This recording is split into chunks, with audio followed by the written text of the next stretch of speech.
पति पत्नी का रिश्ता एक दूसरे में कमियां निकाल कर साथ छोड़ने का नहीं, बल्कि एक दूसरे की कमियां छिपाकर साथ निभाने का नाम है।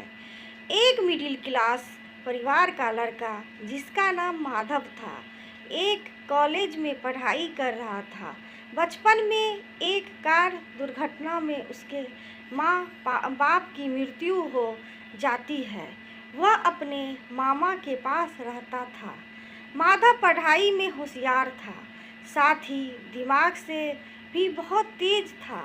उसके सभी टीचर उसे बहुत पसंद करते थे। उनका सबका मानना था कि एक दिन यह लड़का अपने जीवन में कुछ अच्छा करेगा। कुछ समय बाद ठीक वही हुआ। फाइनल में वह अपनी यूनिवर्सिटी में प्रथम स्थान प्राप्त करता है। कॉलेज के दिनों में ही उसे एक लड़की से प्यार हो जाता है, जिसका नाम यामिनी था।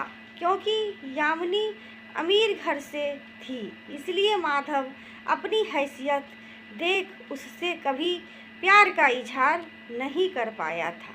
लेकिन जब यामिनी को मालूम पड़ता है तो वह खुद उससे प्यार का इजहार कर देती है और उन दोनों की प्यार की गाड़ी चल पड़ती है। संयोग से माधव जिस कॉलेज में पढ़ता था, वहीं उसे प्रोफेसर की नौकरी मिल जाती है। माधव कुछ समय बाद यामिनी से शादी कर लेता है। उन दोनों का दाम्पत्य जीवन बहुत अच्छा बीत रहा था। माधव को लिखने का बहुत शौक था। वह हर जरूरी बातें अपनी डायरी में लिखा करता था। एक बार दोनों घूमने जाते हैं। उस दौरान उनकी गाड़ी का एक्सीडेंट हो जाता है। दोनों बाल बाल बच जाते हैं, लेकिन जिंदगी पूरी तरह से बदल जाता है। एक्सीडेंट के बाद यामिनी को पता चलता है कि उसके पति कभी बाप नहीं बन सकता।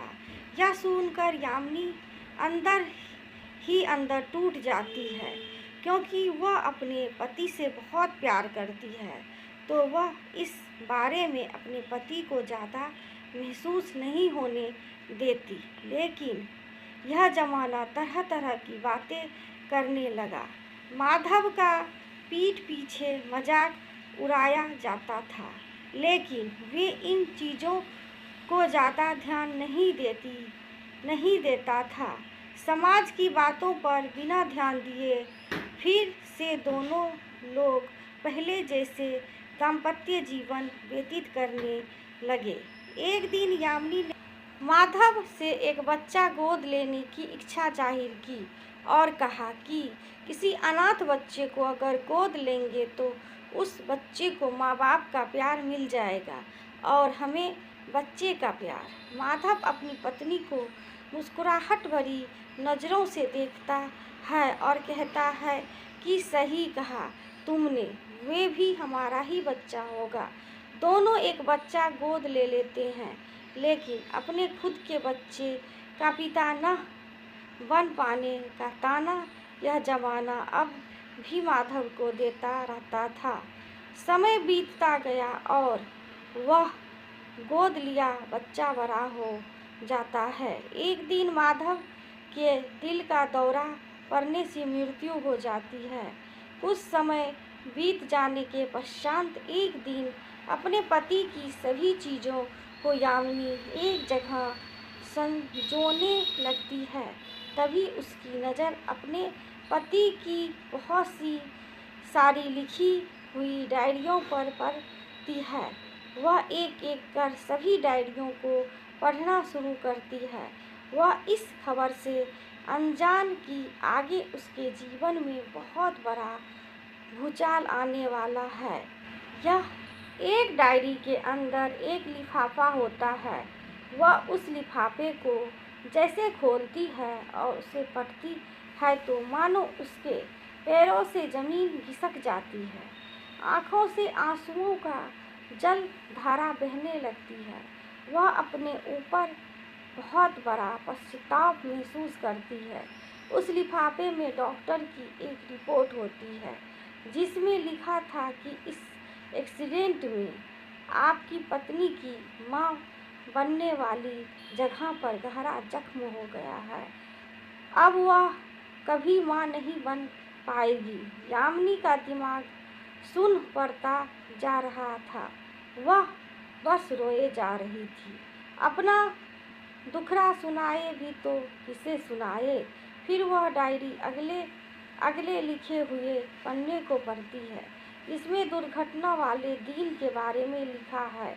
जैसे ही इस बात को जाना तो मैंने डॉक्टर के साथ हाथ जोड़कर विनती करते हुए कहा कि इस बारे में मेरी पत्नी से कुछ नहीं कहे, बल्कि यह कहे कि मैं कभी बाप नहीं बन सकता और इस दुर्घटना से मैं नपुंसक बन गया हूँ, क्योंकि वह इस बात को बर्दाश्त नहीं कर पाएगी और यह जमाना उसे बाँझ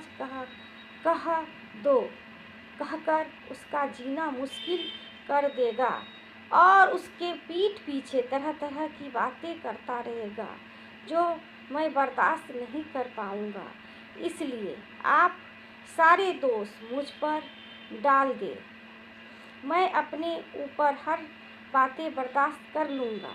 अगर आप उसे असलियत बताएंगे तो वह अंदर से टूट जाएगी और मैं उसे खोना नहीं चाहता, क्योंकि मैं उससे बेइंतहा प्यार करता हूँ। वह आखिरी में डायरी के आखिर के पेज को पढ़ती है, जिसे अलग से माधव ने लिखा था, जिसमें लिखा होता है, एक ना एक दिन तुम्हें मेरी लिखी हुई सारी डायरी मिलेगी। तुम इन्हें जला देना। मैं नहीं चाहता हूँ कि तुम्हें अपने और उस दुर्घटना के बारे में कभी जानूं, क्योंकि इससे तुम्हें धक्का लगेगा और मैं तुम्हें कभी दुखी नहीं देख सकता। तुम्हारे चेहरे पर हमेशा मुस्कुराहट अच्छी लगती है, जिसे मैं पहली बार देखकर तुम्हें दिल दे बैठा था। तुम मेरी जिंदगी हो और मुझे यह भी मालूम है कि तुम भी मुझसे बेइंतहा मोहब्बत करती हो और जिसका जीता जागता फरमान है तुम्हारे मेरे साथ हर हाल में साथ रहना।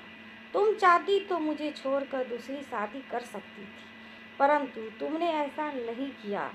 मैं हर जन्म तुम्हें पत्नी के रूप में पाऊँ। मैं गॉड से प्रार्थना करता हूँ।